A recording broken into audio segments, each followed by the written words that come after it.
Now, the controversial electronic transfer levy, otherwise known as the E-levy, which was implemented in May 2022, was expected to rake in some 6.9 billion Ghana cedis by the end of the year, but was later reviewed by government to some 4.5 billion Ghana cedis due to some challenges with the passage of the tax.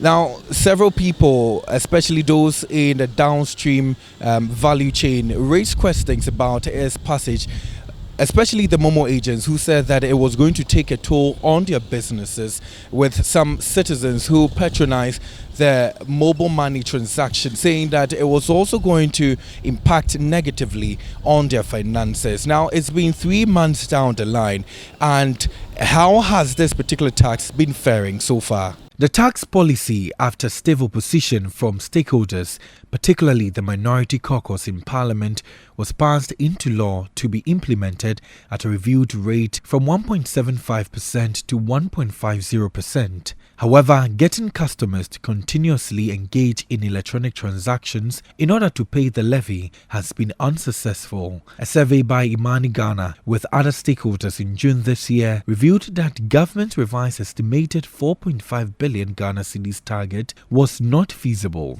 New data from the Finance Ministry reveals that 92.7 million Ghana cedis has so far been raked in, amounting to about 6.2% out of the 4.5 billion projected yearly amount. A further breakdown on month-on-month basis shows that out of the projected 418 million Ghana cedis to be collected for the month of June, only 54 million Ghana cedis, which signifies a 12.99%, was raked in. An economist, Courage Buti, says this situation was expected.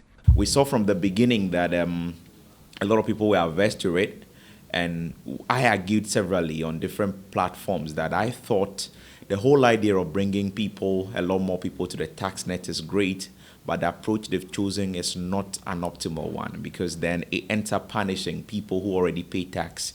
And I guess the sentiments cut across, and that is why you see a lot of people find different ways to avoid this tax, and tax avoidance is not crime, really.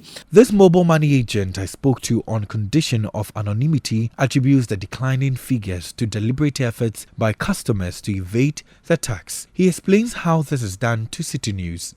As a vendor, you are paying charge for GRA because we have business set, and we pay taxes. That's every month.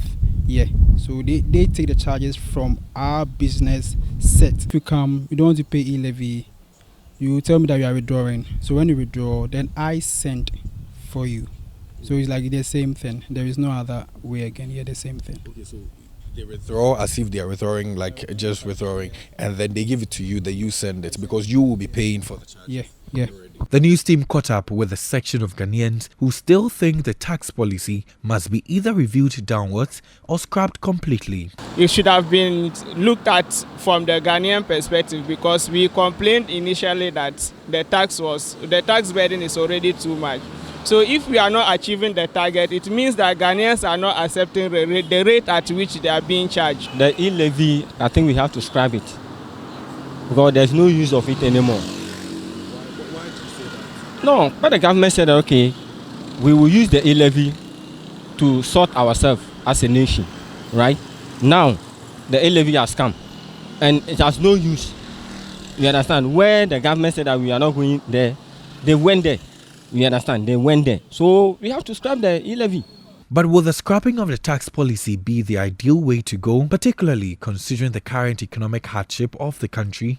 What you want to do is run till end of the year, have a proper review with data, history of data. At this point, we are talking about with just about 3 months of data.